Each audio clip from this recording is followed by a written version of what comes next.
Okay, welcome to another commentary. In this case it'll be a Rome versus Rome, so it'll be a mirror match, you can call it. The only mirror match in Rome Total War, by the way. In Rome Total War you can't play against any faction which is the same as yours, unless it is Rome against Rome, because they happen to have 4 factions in the multiplayer section. So I got 1 town watch, 4 urban cohorts, 3 Praetorian cavalry, 4 Praetorian cavalry, is it? No, 3 Praetorian cavalry, 1 Roman cavalry, which is a light cavalry, if it is called heavy cavalry here, but it's the equivalent of light cavalry, not the fastest light cavalry, slightly slower than normal, but it has better stats than the lightest light cavalry, which would be the equities. So I got 6 Roman archers. So this is what you would call a balanced army. So you got good infantry. I'm just going to pause the game here. You got a fair amount of infantry, a fair amount of cavalry, a fair amount of archers, and I think if you look carefully, is that 2? Yeah, 2 archer auxiliaries as well. So it's not a particularly heavy contingency of archery, though it is better than 6 archers. It's a quite heavy contingent of open cohorts, but by no means is it something like 6 units of them. It's just 4, and a defensive town watch, and 3 units of Praetorian cavalry, which is neither a huge amount nor very little, and 1 unit of Roman cavalry, light cavalry, for defense. I mean not defense, for skirmishing, to help run away archers. In response, Mossak, which is the clan leader, I believe, of the Sons of Rome clan, SOR, he's a very good player, has taken 3 urban cohorts and 5 Praetorian cavalry and 6 Roman archers. So this was a very long time ago. I don't know if this was before it was known that the best army to take in Rome versus Rome games was just almost pure cavalry with archers, a very skirmishing army. But I have taken a somewhat balanced army here, or maybe it's just being nice by not taking pure cavalry units with archers. But it is a very weak contingent of infantry. So if you look at this game, what I wanted to show you was what to do if somebody charges into you with cavalry, because this is the strategy that I used in this game. I tried to use a blunt force attack, a bit of a skirmishing here. Roman cavalry chase away 2 archers, but he takes away 1 Praetorian cavalry.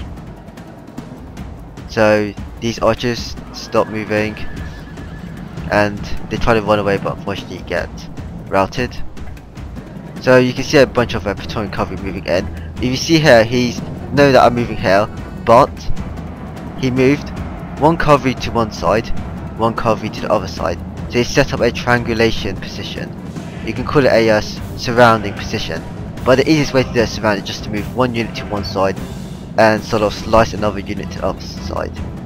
That's what he's done here, and then charge everything at the appropriate timing.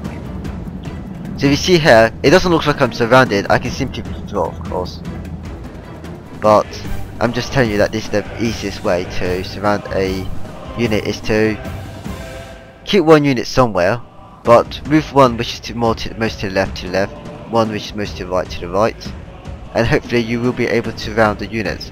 So this happened very quickly. I was probably looking elsewhere, and you can see that my units are now surrounded, and they should rout very quickly unless my own infantry will come to help them. So I'm just going to speed this game up. You can see my own units are being surrounded.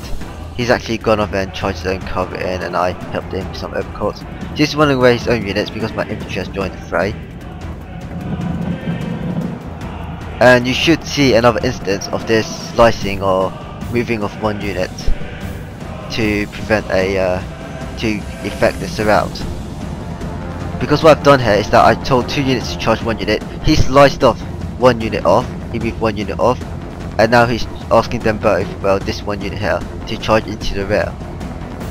So this is another way to get surround. So if you ever have a big bunch of cavalry charging to 1 unit, don't panic. You just move 1 unit to one side, move another unit to the other side, and then charge into the center. You would be able to surround them totally. when they move in to charge into your center, your two flanking units that you move to side will charge in.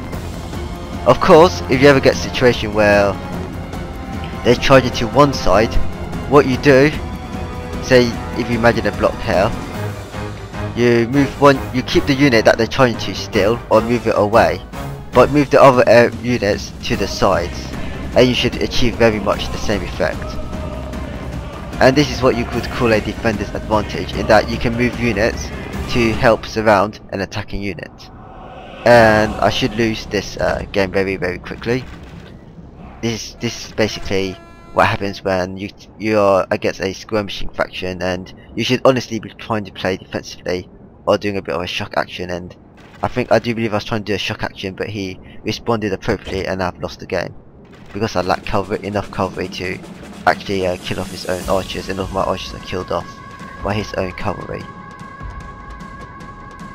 And I should admit defeat very soon, as I realise that there's nothing I can do.